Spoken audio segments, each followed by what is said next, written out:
പൊതുജനാരോഗ്യ രംഗത്ത് ഗുരുതര പ്രതിസന്ധി സൃഷ്ടിച്ചേക്കാവുന്ന രീതിയിൽ രാജ്യത്ത് ഓൺലൈൻ മരുന്ന് വ്യാപാരം സജീവം. ഡ്രഗ് ലൈസൻസോ മറ്റ് ആധികാരിക രേഖകളോ ഒന്നും ആവശ്യമില്ലാതെ ആർക്കും ഫോൺ വിളിയിലൂടെ ഏത് മരുന്നും വൻതോതിൽ ലഭ്യമാകും. ഗുണമേന്മ പരിശോധന പോലും നടത്താതെയാണ് മരുന്നുകളുടെ ഓൺലൈൻ വ്യാപാരം.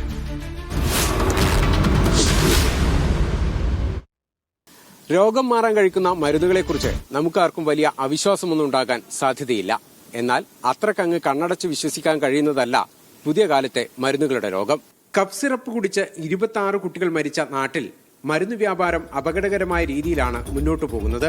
സമൂഹ മാധ്യമങ്ങളിലൂടെ ആവശ്യക്കാരെ കണ്ടെത്തിയുള്ള വ്യാപാരം പൊടിപൊടിക്കുകയാണ് നാട്ടിൽ. ഓൺലൈൻ വിപണിയിൽ ആർക്കും ഏതു മരുന്നും ഒരു നിയന്ത്രണവും കൂടാതെ സംഭരിക്കാം. സാമ്പത്തിക നേട്ടം മാത്രം ലക്ഷ്യമിട്ട് ചട്ടങ്ങളെല്ലാം അട്ടിമറിച്ചാണ് ഓൺലൈൻ മരുന്ന് വ്യാപാരം. Being a doctor, I didn't take the drug license and all. That will not be an issue for me, no? No, sir. We hope we can have a good deal.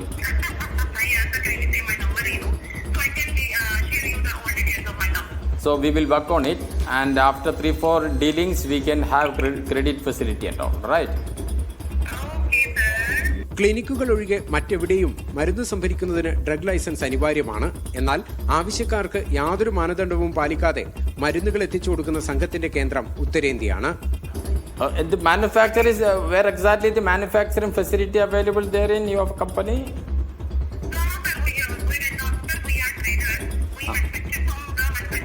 Okay, and where exactly your corporate office in Mumbai or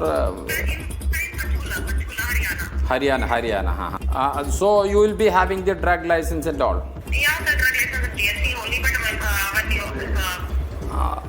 some parties they don't have the DSC. Yeah. But if you are a doctor, then I will only need your registration of your MBBS degree or whatever. ലൈസൻസോ മറ്റ് രേഖകളോ ഒന്നും മരുന്ന് വ്യാപാരത്തിന് ആവശ്യമേ ഇല്ലെന്ന് തെളിയിക്കുന്നതാണ് online മരുന്ന് വിപണിയിലെ ഇടപാട്.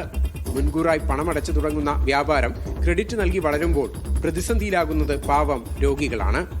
മരുന്നുകളുടെ ഗുണനിലവാരം ഉറപ്പുവരുത്താനും വിപണിയിൽ ഇടപെടാനും ആരോഗ്യവകുപ്പിന് കീഴിൽ പ്രത്യേകമായി ഡ്രഗ് കൺട്രോൾ വിഭാഗം പ്രവർത്തിക്കുന്നുണ്ട്. എന്നാൽ ഈ സംവിധാനങ്ങളെ ആകെ നോക്കുകുത്തിയാക്കിക്കൊണ്ടാണ് ഓൺലൈൻ മരുന്ന് വിപണി പിടിമുറുക്കുന്നത്. വിജീഷ് ഗോവിന്ദൻ, മീഡിയ 1, കണ്ണൂർ.